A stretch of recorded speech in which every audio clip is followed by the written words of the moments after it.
नमस्कार दोस्तों, हिंदी स्टडी 92 में आपका स्वागत है। आज हम सच्चिदानंद हीरानंद वात्स्यायन अज्ञेय की पहली कविता थी मैंने आहुति बनकर देखा। आज उनकी दूसरी कविता है हिरोशिमा। हिरोशिमा जो जापान का बहुत ही प्रसिद्ध शहर माना जाता है, हिरोशिमा और नागासाकी। यहाँ द्वितीय विश्व युद्ध का समय था। उस समय जापान और अमेरिका दोनों के मध्य युद्ध चल रहा था। उसी समय 6 अगस्त सन 1945 ईस्वी को अमेरिका द्वारा हिरोशिमा पर लिटिल बॉय नामक बम को गिराया गया। इसका प्रभाव बड़ा ही दूरगामी रहा है, बड़ा ही कष्टकारी रहा है। बम गिरने के बाद 20,000 सैनिक तुरंत मारे गए हैं और 1.5 लाख से ज़्यादा आम नागरिक मारे गए हैं। चूँकि यहाँ परमाणु हमला था, इसलिए इसमें रेडिएशन भी उत्पन्न हुआ और काफ़ी ज़्यादा लोग मारे गए हैं। ठीक इसी के बाद 9 अगस्त सन 1945 ईस्वी को नागासाकी पे बम गिराया गया। उस बम का नाम था फैट बैंड बम। कौन सा बम नाम था? फैट बैंड नामक बम। और वो नागासाकी पर भी इसका परिणाम बहुत ही दूरगामी रहा है। दोनों ने मिलकर के जापान को, यानी मित्र राष्ट्र और ये अमेरिका ने, दोनों ने मिलकर के द्वितीय विश्व युद्ध में जापान को पीछे ढकेल दिया। यानी पीछे होना पड़ा, हार मानना पड़ा जापान को, और मित्र राष्ट्रों की विजय हुई। आज जो हमारे सामने कविता है हिरोशिमा, ये उसी की विभीषिका का वर्णन है जो हमें आज पढ़ना है और इसकी व्याख्या को देखना है। तो आइए चलते हैं। एक दिन सहसा सूरज निकला, अरे क्षितिज पर नहीं नगर के चौक, धूप बरसी पर अंतरिक्ष से नहीं फटी मिट्टी से। एक दिन सहसा सूरज निकला। सहसा का अर्थ यहाँ पे होगा अचानक। एक दिन, कवि कह रहा है कि एक दिन सहसा सूरज निकला, एक दिन अचानक सूरज निकला। जो प्रकृति का सूरज होता है, जो पूर्व दिशा में निकलता है, वह सूरज धीरे धीरे धीरे आराम से निकलता है। लेकिन यहाँ कवि ने लिखा है क्या? एक दिन सहसा सूरज निकला, एक दिन अचानक सूरज निकला। चूंकि वो परमाणु हमला था, तो उससे जो प्रकाश निकला ना, वह अचानक निकला, तुरंत निकला। तो एक दिन सहसा सूरज निकला, यानी एक दिन अचानक सूरज निकला। अरे क्षितिज पर नहीं। क्षितिज धरती और आकाश का, जिस कोने पे धरती और आकाश का मिलन होता है उसे हम क्षितिज कहते हैं। क्षितिज में क्षि मतलब पृथ्वी होता है, तेज मतलब किनारे पर, यानी क्षितिज पृथ्वी और आकाश का जहाँ मिलन होता है। अरे क्षितिज पर नहीं नगर के चौक पे, यानी जहाँ सूर्य उगता है आपका, उसे हम कहते हैं उस कोने को, यानी उस किनारे को जहाँ सूर्य उगता है। हम देखते हैं पूर्व दिशा की तरफ, तो नीचे से ऐसा लगता है कि जमीन दिखाई दे रही है और ऊपर से आकाश दिखाई दे रहा है। वहीं किनारे पर सूर्य उगता है। तो अरे क्षितिज पर नहीं, नगर के चौक पे, यानी नगर के बीचों बीच चौराहे पर वहाँ सूर्य उगा। चूँकि वहाँ सूर्य प्रकृति का सूर्य नहीं था, परमाणु हमला वाला सूर्य था, इसलिए नगर के चौक पर। कहाँ? नगर के चौक पर, नगर के बीचों बीच। धूप बरसी, कह रही है धूप बरसी पर अंतरिक्ष से नहीं फटी मिट्टी से। धूप बरसी, धूप तो बरसी, धूप तो हुआ, पर अंतरिक्ष से नहीं, यानी आकाश से नहीं, प्रकृति के सूर्य से नहीं, फटी मिट्टी से। यानी परमाणु बम नीचे गिरा, धरती में धंसा, फिर उसके बाद जो प्रकाश निकला, फटी मिट्टी, मिट्टी फटी, उसके बाद बम ऊपर की तरफ आया, तो उससे जो प्रकाश निकला, वहीं कवि कह रहा है फटी मिट्टी से।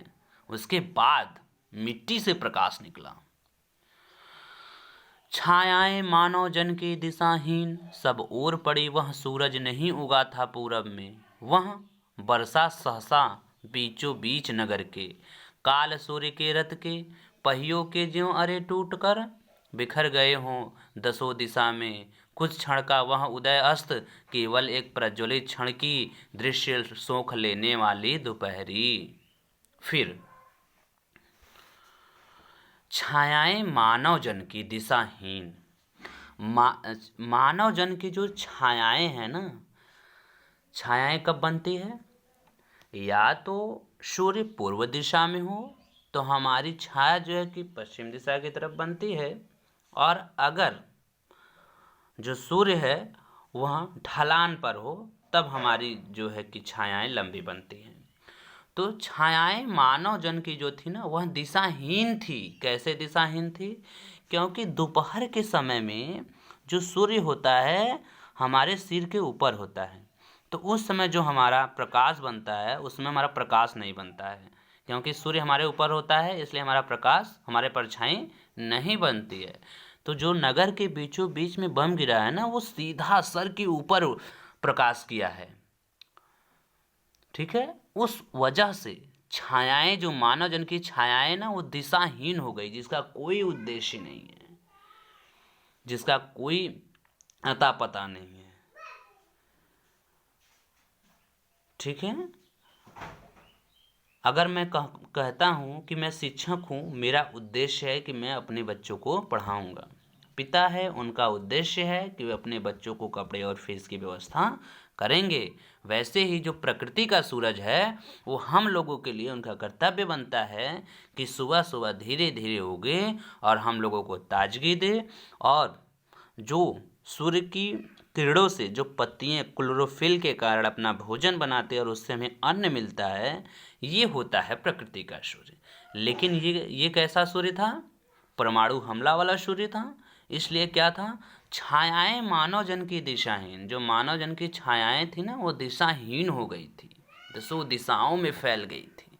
पता ही नहीं चल रहा था, कोई उद्देश्य ही नहीं है कि इस छाया का क्या मतलब है। सब ओर पड़ी वह सूरज नहीं उगा था। सब ओर पड़ी, वहाँ छाया क्या है, सभी ओर पड़ी हुई है, जो जैसे है तैसे पड़ा हुआ है।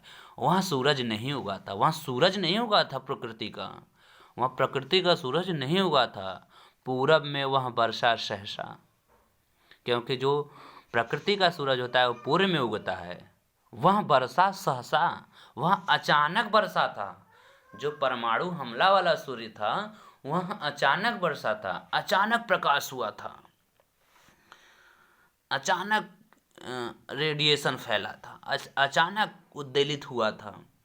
इसलिए कह रहा है क्या कि वह वर्षा प्रकाश वर्षा पूर्व में नहीं हुआ था, वह प्रकाश वर्षा था आकाश से। चूंकि ये हेलीकॉप्टर द्वारा परमाणु बम को गिराया गया तो आकाश से क्या था? वर्षा था। बीचों बीच नगर के काल सूर्य के रथ के पहियों के ज्यों अरे टूटकर बिखर गए हों दसों दिशा में। ऐसा सूर्य जो सबको लिगल लेना चाहता है, काल सूर्य। काल सूर्य के रथ पहिए के ज्यों अरे टूटकर, तो ऐसा सूर्य जो सबको लिगल लेना चाहता है, जो सबको समाप्त कर देना चाहता है, प्रलय का सूर्य जिसे हम कह सकते हैं, ऐसा सूर्य, ऐसे सूर्य के रथ के पहिए टूटकर दसों दिशाओं में क्या हो गए हों? फैल गए हों।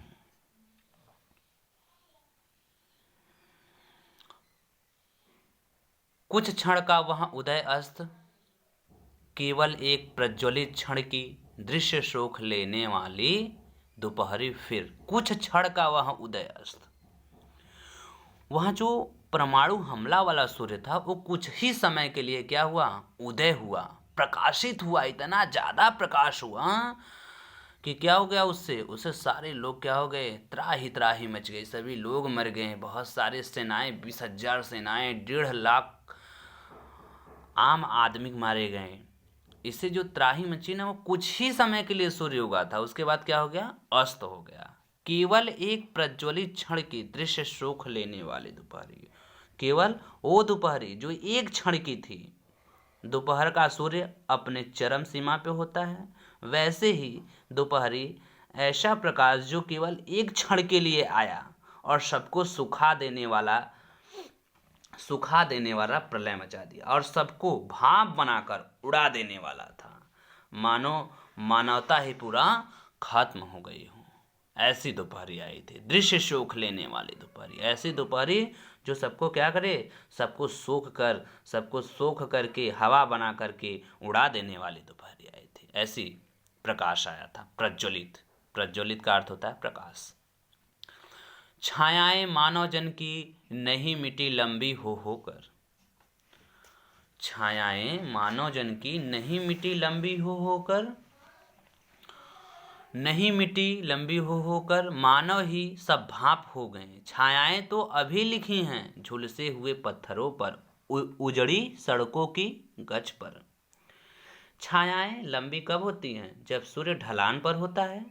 यानी अनुभव तो होता है कि कुछ ऊर्जा तो आई है, लेकिन वह ऊर्जा शोक का दीपक रहा है, शोक का ऊर्जा रहा है, अवसाद का ऊर्जा रहा है, अवसाददायक ऊर्जा रही है, जो लोगों के मन में आज भी उसका डर फैला हुआ है। आप जरा सोचिए कि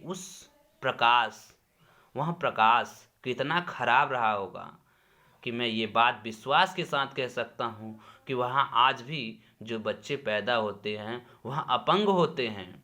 लोगों के डीएनए और जीन में भी इसका प्रभाव देखा जा सकता है।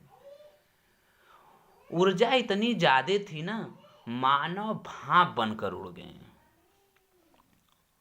मानव क्या हो गए? मानव ही सब भाप हो गए। ऊर्जा इतनी ज्यादा थी ना, सभी मानव क्या हो गए? भाप बन करके उड़ गए।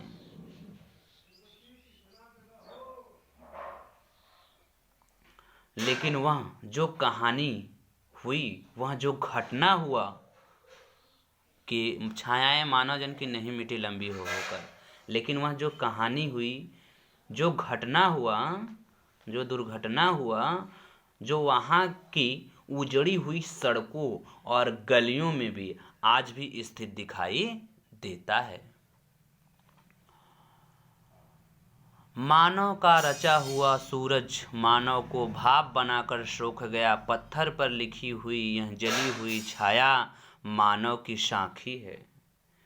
जो सूरज भगवान का है, वह सूरज प्रकाश संश्लेषण करता है। हम लोग जिससे जो सूरज जो है भगवान का है, वह प्रकाश संश्लेषण करा करके हम लोगों को क्या देता है? अन्न प्रदान करता है, आशाएं देता है, ऊर्जा देता है, ज्ञान देता है, मानव की रक्षा करता है। सूरज मानव को ही, लेकिन वह सूरज नहीं जो परमाणु बम वाला सूरज था। मानव का रचा हुआ वह सूरज, जो मानव का रचा हुआ सूरज है, वह मानव को ही भाप बना करके क्या कर गया? सोख गया। जली हुई छाया, पत्थर पर लिखी हुई जली हुई छाया मानव की साखी है। मानव की साक्षी है। मनुष्य किस हद तक जा सकता है, इस बात की साक्षी है वहां के जले हुए काले काले पत्थर। कवि कहते हैं, कहने का तात्पर्य है, समझना पड़ेगा हमें कि हम मानव हैं, मानवता के दुश्मन ना बने, सृजन करें। Which you have to make ourselves to concepted mind. हमें क्या करना है? यहाँ पे सृजन करना है। तो पत्थर पर लिखी हुई यह जली हुई छाया मानव की साखी है। साखी का अर्थ क्या होता है? साक्षी, प्रतीक है, जो इस बात की साक्षी है कि जो वहाँ के जले हुए पत्थर हैं काले काले ना, वह क्या है? आज भी वहाँ पे क्या हुए हैं? वर्तमान समय में है, और जो कि प्रतीक चिन्ह बनकर सामने पड़े हुए हैं। कवि के कहने का यही तात्पर्य हमें समझना पड़ेगा। तो अगर यह सेशन आपको अच्छा लगा हो तो इस सेशन को लाइक, सब्सक्राइब एंड शेयर करें। अगले वीडियो के लिए आप लोग तैयार रहिएगा। तब तक के लिए धन्यवाद।